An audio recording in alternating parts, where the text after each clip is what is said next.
I was gonna show that my finger's like sprained or broken or I don't know what's going on, but now it just looks like I'm showing you a dog that has a muzzle.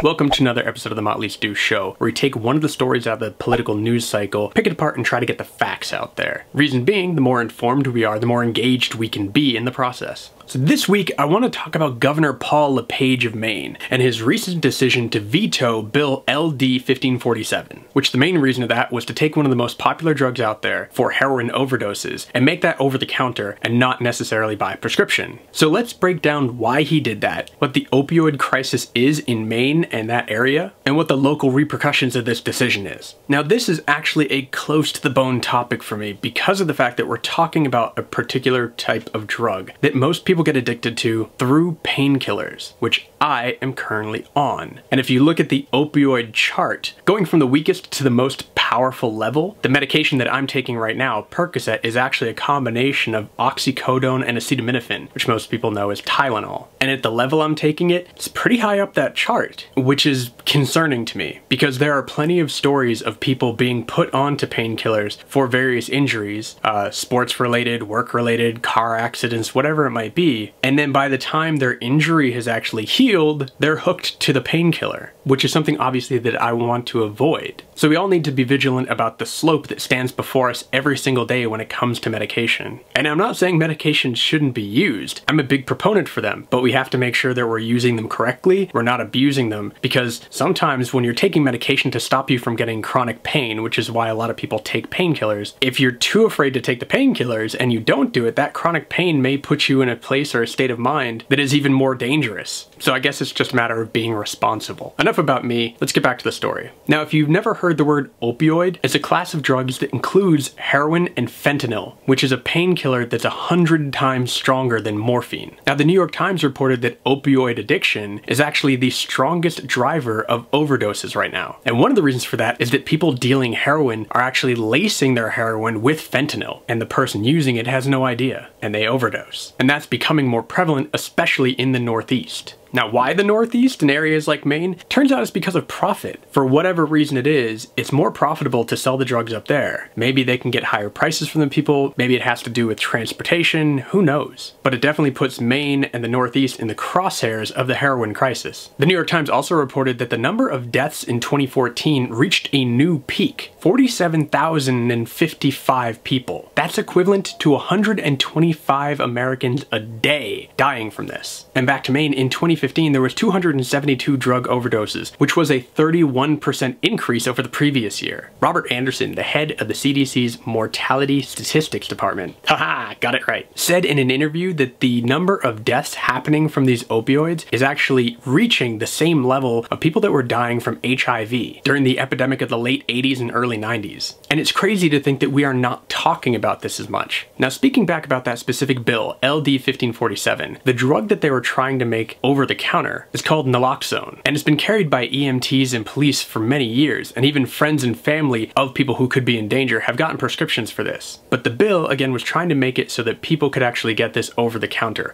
The pharmacist could actually make the decision himself without having a prescription. Commercially, this is known as Narcan. And what Narcan can do is actually reverse the effect of the opioid during an overdose. So somebody injected with this, just like you would say somebody who's having an allergic reaction uses their EpiPen, during a heroin overdose, somebody injected with this, it can actually save their life. It can bring them back from death or the brink of it. But if they've taken heroin that's been laced with fentanyl, it's even more dangerous, and it takes much more of this Narcan to make it effective. Now, about 30 states already do this over the counter, and big pharmacy chains like CVS and Rite Aid actually are all for this. CVS actually requested the bill in Maine after they received a letter from Senator Angus King, who was asking specifically to expand the availability of Narcan. The bill got both support from the medical field and the law enforcement field. And when it was voted on originally, it passed by what's called under the hammer, meaning there wasn't even a roll call. It was just done by voice vote, and it was unanimous. And that went to Paul LePage's desk, where he promptly vetoed it. And in his veto letter, he wrote this: Naloxone does not truly save lives, it merely extends them until the next overdose, creating a situation where an addict has a heroin needle in one hand and a shot of naloxone in the other produces a sense of normalcy and security around heroin use that serves only to perpetuate the cycle of addiction. So in his mind, this is just allowing the addicts to continually do this, to have their heroin and have their antidote in their hand, and just in case the heroin goes bad, they can just pop it in and everybody's clear. But to me, that seems like an oversimplification of the problem, and it also seems like a really naive viewpoint of addicts and people who have overdosed and made it back from that. Now, naloxone has been around for a number of years, so there have been studies and they have shown that actually people who have overdosed and come back from it have a really high percentage rate of not going back to the addiction. It's amazing what almost dying will actually do to a person. Now, that's not to say that the addiction gets erased right away, but it does have an effect on making that person think about maybe it's something they want to try to work on. Now, the Maine legislature, who voted on this unanimously, is going to try to take up this bill on April 29th and overturn his veto. And to do that, they're going to need 2/3 of the vote in each house. Now, of course, it shouldn't be hard to do since it got voted on unanimously, but we'll see. And what's really odd is that Governor LePage actually signed a bill in January that was also sent to him with unanimous vote that extended funding for detoxification centers, for more DEA agents, and really expanding drug treatment and effectiveness in his state. Now, you might be asking, if Paul LePage doesn't think that putting Narcan over the counter is the solution, what might his solution be? Listen to this. Everybody in Maine, we have constitutional carry. Load up and get rid of the drug dealers. And that's true because back in October, Maine passed a bill for concealed carry and doing that without a permit. Now later, Paul LePage had to walk this back, saying he doesn't want vigilante justice, but he does support the idea of the death penalty for drug dealers, which is really interesting considering the fact that the death penalty was abolished in Maine back in the 19th century. He says it's a long shot to get it back, but he's trying. Now, if you've also never heard of Paul LePage, he was in the news a number of times for saying some really off-the-cuff things. And talking about the drug problem in his state, he said all the drug dealers were coming up there with names like D-Money, Smoothie, and Shifty, and then impregnating all the white girls before they left. Now again, he walked this back saying he wasn't trying to imply that all drug dealers are black, more so that he was saying that most women in Maine were white. And then just recently during a town hall where he was blaming any sort of infection that his citizens have on asylum seekers coming from Syria and all the foreigners, he said they were bringing over everything, including the Zika fly, which doesn't exist. There is no Zika fly. He's probably just talking about mosquitoes. So what do you think about his veto? Should naloxone or Narcan be available over the counter in Maine or across the country? Do you think it's actually a benefit to the addict, or like Paul LePage says, just helping them extend the cycle? Let me know in the comments down below. So thanks for watching this week's show. There's also a new vlog that I put up on Monday about chasing views and how that might not be a good idea for a long YouTube career. If you haven't subscribed yet, you can do that below. You can also like, favorite, and share this video with anyone you think might want to participate in the discussion. Stay tuned for next week, and as always, here's a little bit of the kids.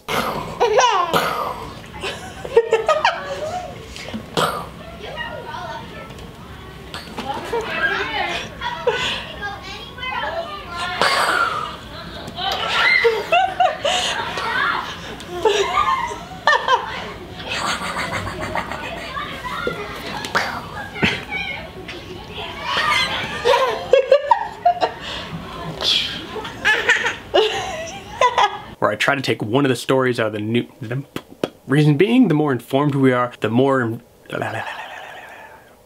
Baby. I'm waiting for Liam to go to sleep too. Rolling around like a monkey. Robert Anderson, the head of the DDT. It's a wrestling move. Liam's still moving around. Extreme video break.